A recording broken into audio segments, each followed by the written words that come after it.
recording this today so that if anybody misses it, they'll be able to watch it, or if you wanted to watch it again, you can do that as well. As Nisha's been saying, as she's been helping people get on, and we thank her for that. Everybody is going to be muted throughout the call, just so that there's not a lot of background noise. But again, if you're on the computer, there is a chat pod on the lower menu bar on your Zoom window where you could put in any questions or comments that come up throughout the presentation, and Nisha and I will help to moderate that.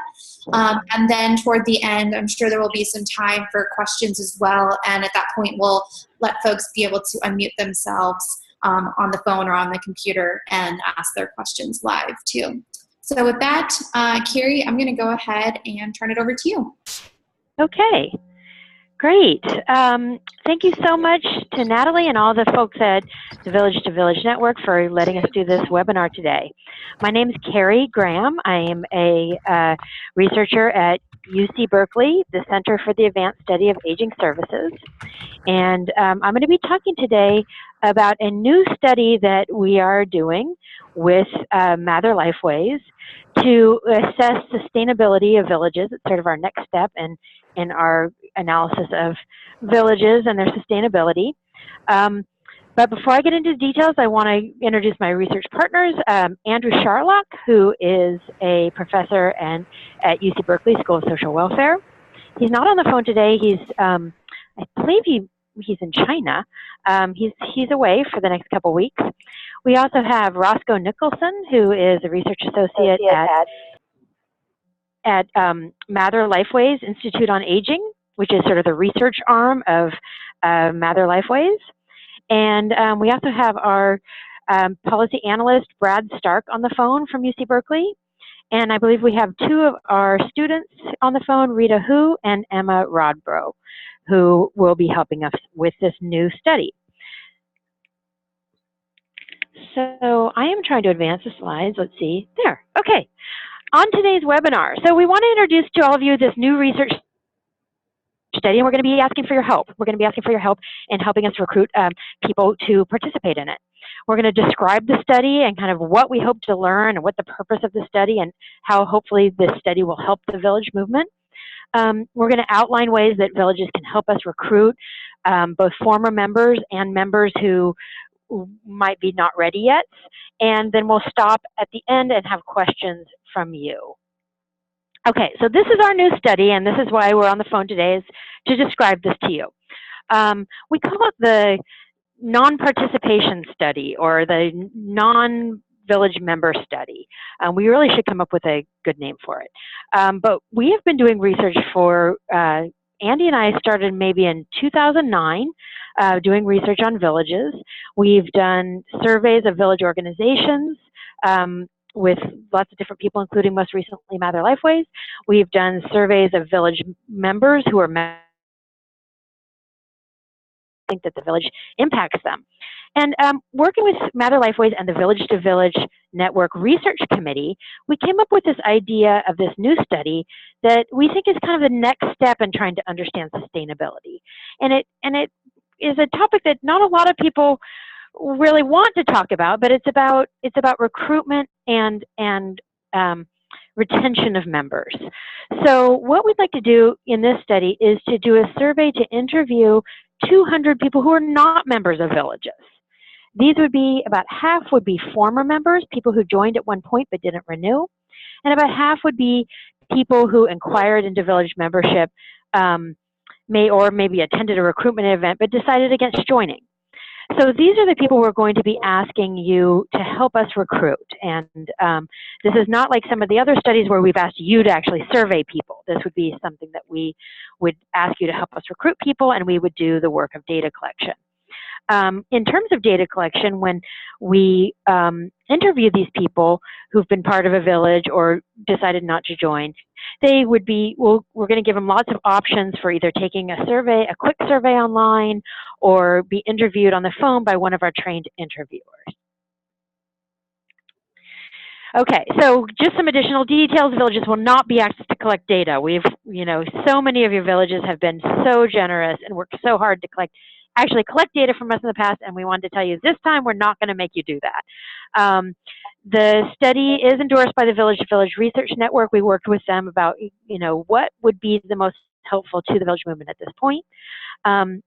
Any villages that participate and help us recruit, as always, would have received advanced copies of the results.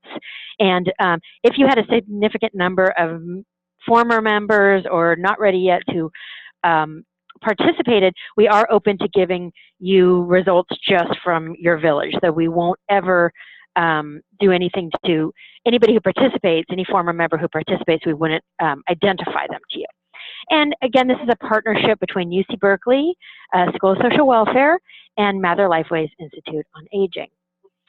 So what is this survey going to include? So what can we learn from, what will we learn when we do this survey? So for people who've been members and didn't renew, we're going to be asking them questions about their prior membership details. Why did you join? How long were you a member? What type of membership? Do people have social memberships or full memberships or household memberships? And we'll ask them to recall, the kinds of their involvement in the village. Did you attend events? Did you use transportation? Did you use the preferred provider list? Did you use no services at all, which is probably going to be likely among former members. We'll ask them to recall the best things about the village, and also their reasons for not renewing. This might be as simple as they moved away or their circumstances changed, but we'd also be asking them ideas for improvement of the village. What additional service or what additional kinds of event would have made you more likely to stay a member. And then we're also interested in what are people using instead of the village? What are their plans for social support and community outside of the village? What are you currently using? People might say, I've got my church or I've got my kids. So, and what are your plans for the future? If you need help in the future, where are you planning on going or asking for that help? Now, we're also going to survey, about half the people going to survey would also be people who inquired into the village but didn't choose to join for whatever reason. And this is where we get into, recruitment of new members. Go to the village gatherings, people say, well, there's the low-hanging fruit, there's the people who are typical kinds of members, and then it's harder to get other kinds of people to join. So for people who inquired but didn't join, what were your reasons for looking into the village? We also maybe we'll confirm with them their understanding of what the village does to see if there's some misconceptions there. Types of direct experience with the village, what kind of events did you attend? What was appealing about the village and the services? What were your reasons for not joining? And any interest they might have in joining at a future date. And then for both groups, we'll be asking, in all of the surveys UC Berkeley has done in the past where we survey village members, we have certain kinds of questions we ask to describe their characteristics, like their living situation, their level of social engagement, health and demographics, and also some things like activities of daily living and unmet needs that they might have for support. And this would be primarily just to be able to describe the sample and compare them to some of our other member studies we've done at UC Berkeley. Okay, so now we get into what we're asking of you. So obviously, we are a university, we don't have access directly to village members or to people who've dropped out or inquired. So we are asking villages around the country to help us recruit participants who would take this survey. And there's a couple different ways, a few different ways, different things work for different villages. We've already talked to a number of villages who have offered to help us with this. So one of the options that seems appealing to many villages is to have UC Berkeley and Mather Lifeways handle all the outreach and follow-up. And this would mean that the villages would send us contact information for former members or not ready yet. When you do that, I will go over our absolutely secure procedures for handling that information and the confidentiality procedures. But in addition, the next thing that would happen is that we would send out letters from us to these members, former members and not ready yet, describing the study. And that would also include a postcard, what we call the opt-out postcard. And I'll show you a picture of it in a second. And it allows people to say, yes, I want to participate, or no, I don't want to participate, or yeah, I just want to learn more, or the letter would also have a copy of the URL where they could take the survey on the internet, not even deal with us, and all of that. So that would be the option of if a village could just send us contact information in an Excel file of former members and not ready yet, and we would handle all of the outreach and follow-up. And one of the reasons we offer this option is because we know that some former village members might not want to say directly to, maybe their friends run the village, and they may not want to really reveal some of the things that they thought could improve about the village. So this would be really, in terms of their confidentiality, it would come straight from UC Berkeley. Another option, which I'll circle back around to, is with villages who don't want to provide contact information outside of their village. Later on in the summer, we would have an option of, when we have the survey up online, we'd ask some of these villages just to send a link to our survey, also our phone number directly out to members, that the members could contact us if they wanted to participate. But that means that we wouldn't be able to follow up with them, and we'd probably get a lower response rate. So option one is what we're hoping for. And let me tell you a little bit more about how that would work. So in terms of the recruitment process, we'd ask villages to provide us with contact information for former members and not ready yet by sometime around June, so we could begin getting in touch with people and sending out letters. Some villages that are going to do this are choosing this to actually former members ahead of time and say, hey, is it okay if we share your information? Get back to me if you don't want us to share it. Or, and then they would not share the information. So it's a way of doing kind of that first outreach. But this isn't required. This was all reviewed by our IRB, and it's not required, but some villages feel more comfortable with that. The researchers will then, that's a study, and it includes this opt-out postcard. Then they can send the postcard back indicating, yes, I do or do not want to be interviewed. They could also choose to just click on a link and type in a link and take the survey online. We might also, if we can get email addresses, we might also just email this information to villages, and we talk to you about that if you think that's a good option. Those who don't opt out, we'd follow up with them by phone or email by a trained research assistant, and they could still decline to participate at any time. They could refuse to answer questions. And if we were to follow up with them, we'd do no more than 6 phone calls and 3 messages left. So this is what the opt-out postcard would look like. So they would get a letter, they'd get it in an envelope, and within the envelope there'd also be this postcard. It would already have a stamp on it, and they could say, I don't want to participate, I don't want to take the survey. Or I do want, here's a good phone number. Or I'm going to take the survey online. And it will have our address there where they could send it. And you'll see down on the bottom right corner, there'd be a little ID number where we could track who it is that took the survey so that we don't call them or bother them if they take the survey online.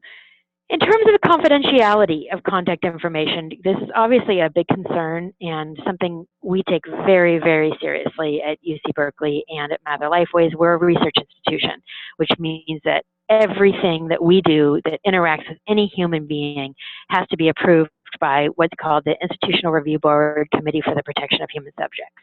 So we wrote a probably 20-page application describing these and talking about how we would keep confidentiality and privacy secure.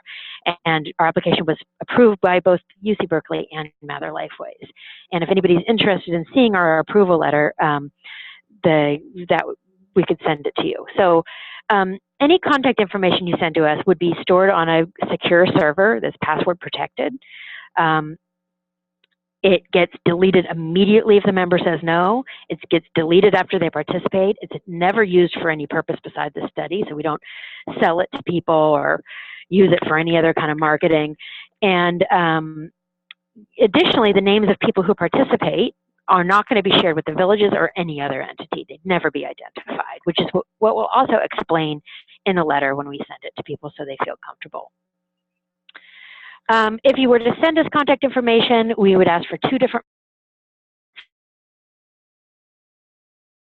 address, phone number, email addresses. And if you have it, the doesn't renew. And we're saying, maybe people who'd been members in around the last 3 years would be, so they can kind of remember why they didn't renew. For those that inquired but didn't join, some call those the not ready yet.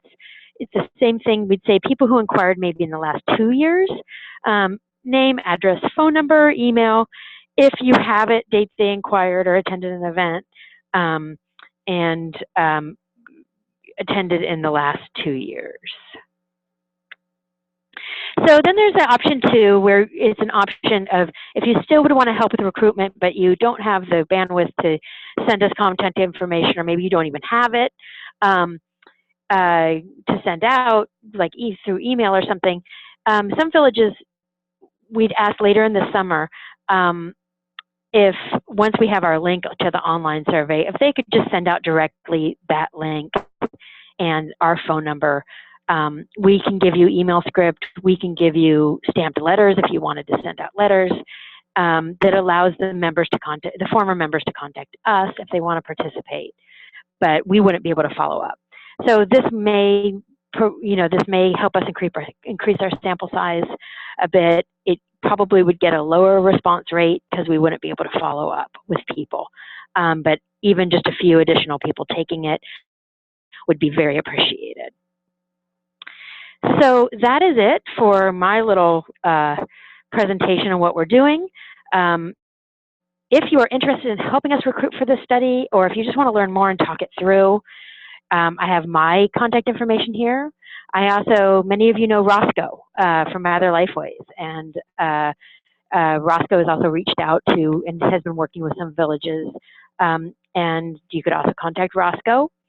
And then the other thing I have up here on the slide is I just really want to make villages aware that at UC Berkeley and other institutions, we've been studying villages since 2009. The Village to Village Network has been a wonderful partner, and we have publications on our research results going back several years, and this is a link. So if you ever want to see our, our recent publications, which was the organizational survey that we did with Mather, a brief on Roscoe's investigation into coalitions. We have peer-reviewed publications on the results of a 2,000-person member survey that we did last year. So, or actually in 2015, time flies. And we have a new publication coming out in the next couple months in the Journal of Gerontological Social Work that is going to be about some of our results analyzing the survey of 2,000 people in villages, where they talked about their impacts, the impact that the village had on them. So that's where you can always view our publications, and we just want to be also really clear that we always share our publications and research results with the villages that participate. So I think I've talked enough, and I want to stop here and open it up to any questions or thoughts or suggestions for improvement from all of you on the line. Hi, Carrie. It's Floy. Hi, Floy. Good to see you. Good to hear you. You too. One of our member volunteers has a question. Bill. Okay. Hi. In that postcard or sample prospective postcard that's be sent out to either not ready yet or members who have declined, our experience here has been these are entirely 2 different groups in terms of attitudes and where they're coming from. And yeah. I would suggest maybe 2 separate cards, one addressed specifically to each group, rather than sending out a card that could be used for both. That knowing running into some of these people, they'd look and they'd say, well, I'm not ready yet. I'm not part of that. So, people don't always read these things carefully. Yeah.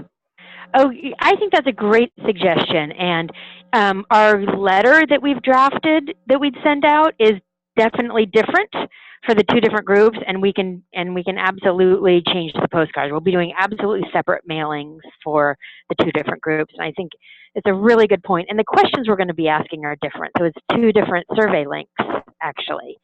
And yeah, great point, and thank you for the reminder.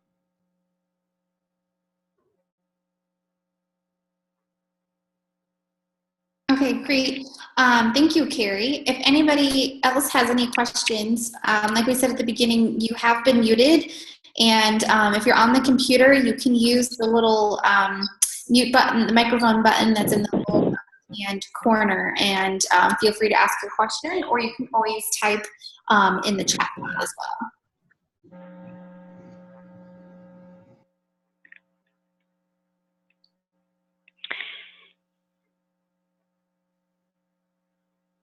And while we wait for any other questions, I'd also say that, you know, at this point, we'll probably do a few other mass emails out to people, to villages that have participated in the past, and some personal outreach. But I really encourage you, if you're interested, or even just think you might be able to participate, we'd really appreciate you getting in contact with us and letting us know.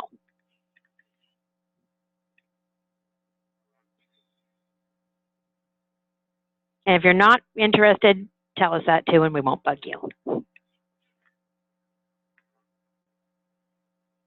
Carrie, there was a question in the chat pod. Will the results be controlled for the cost of membership and the relationship between cost and family income? Can you say that one more time? Sure. Will the results be controlled for the cost of membership and the relationship between cost and family income? I think they're meaning the cost of joining a village. Yes, okay. So we will ask everybody to click on, we'll have a list of the villages we know are participating in the survey, and we'll ask everybody to click on the village that they inquired or were a former member of. From there, we do have, from our organizational survey, the cost of membership. So that's certainly something that we can look at in terms of sort of the reasons for not joining. Yeah, I would say we will also likely, probably the very last question, have a question on income categories. So that certainly, you know, we'll be able to identify people who are more low income versus people who are higher income.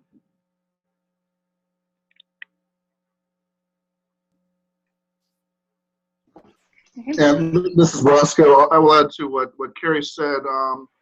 You know, as we are asking about reasons for not joining or not renewing, or what would make you more likely to join, what would have made you less likely to not renew. You know, we'll see how much that is reported by these participants as well, in addition to the data that Carrie mentioned.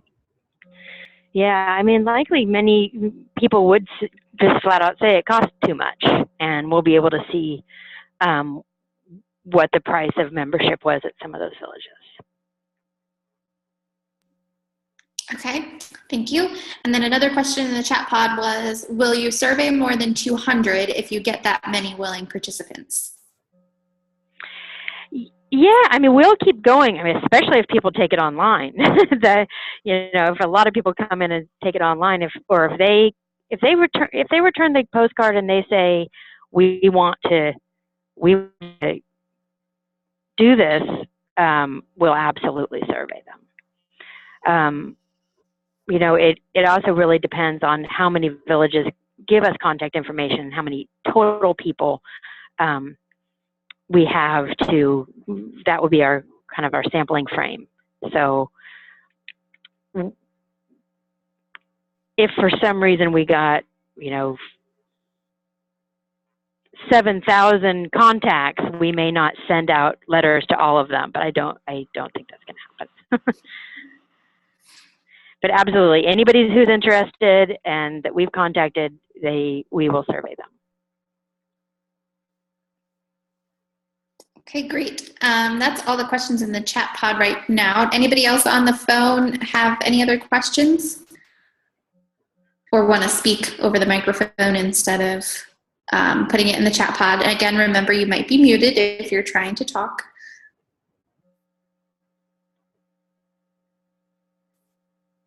How will we know they want to ask a question if they're muted? Well, I guess we won't really. Hopefully they'll type it in the chat pod. Okay. I just hate to unmute everybody if there's a lot of background noise where some people are. Yeah. And additionally, if you have any other questions, any other thoughts,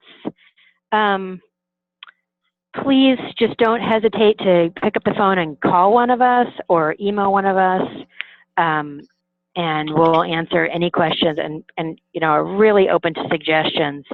If anybody's interested in seeing the questionnaires, we have draft questionnaires at this point, and we'd be happy to have you look at them and give us suggestions if there's specific things you and your village want to know.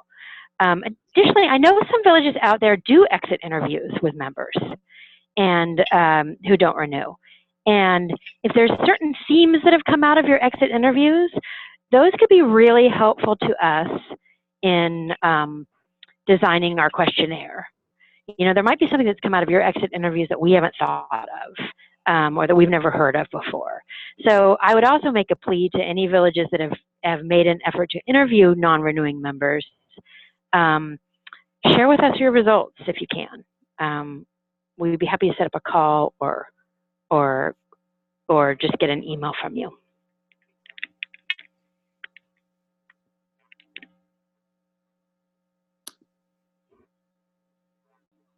Excellent. Thank you, Carrie.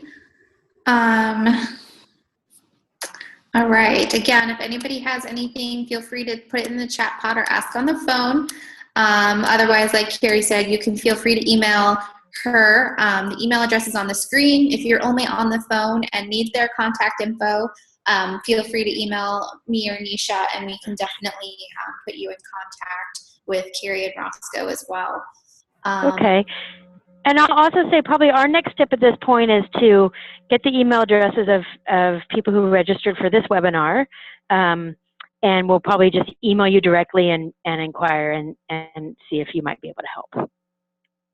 Perfect. That works too. Okay, well, it doesn't look like there are any other questions at this point. Carrie and Roscoe and team, if you want to hang on the phone for just a couple other minutes in case there is anybody else that has anything. Otherwise, I think we'll wrap up. And thank you, everyone, for coming. As I said, the recording will be up on the website probably early next week if you just want to relook at any